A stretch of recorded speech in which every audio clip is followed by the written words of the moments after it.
So Elisha's just chilling in Mount Carmel, right? Prophet of God, trained by Elijah.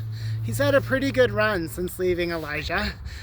Most recently, right, he was with a woman, a Shemanite, and she was real kind to him. Every time he'd come by, her and her husband would give him some bread. They made a little room for him. Real big fan. So he has asked her, what does she want? And she wanted a son. And he prayed and said, you're going to have a son. And she said, don't lie to me. Don't lie to your handmaiden, right? Because I'm pretty old and so's my husband. Well, she got pregnant and she had a son.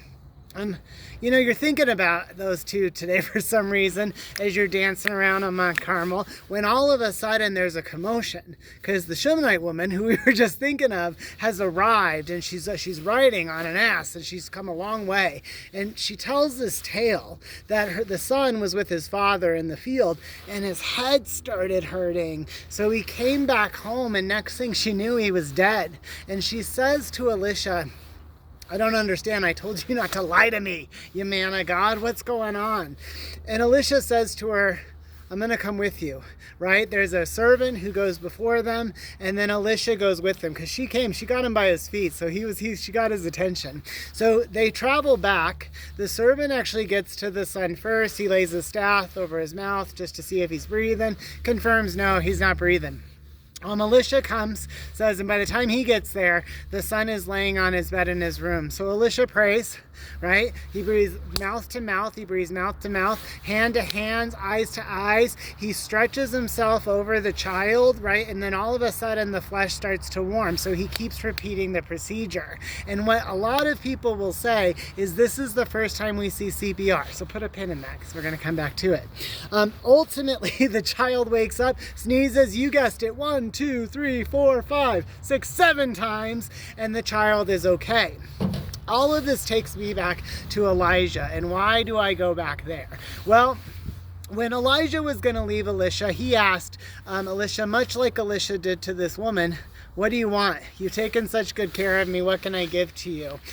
And Elisha asked for a doubling of Elijah's spirit. And what Elijah was to me, aside from being a big old hairy mountain man, right, he was also someone who understood what it was to be an instrument of God, how to use this body and pray to God and use God's power through us as just being a vessel. Right? But unfortunately, with that for Elijah, it involved a lot of death. In fact, we talked about that last week and how it caused him to be sad and depressed and even suicidal at a point.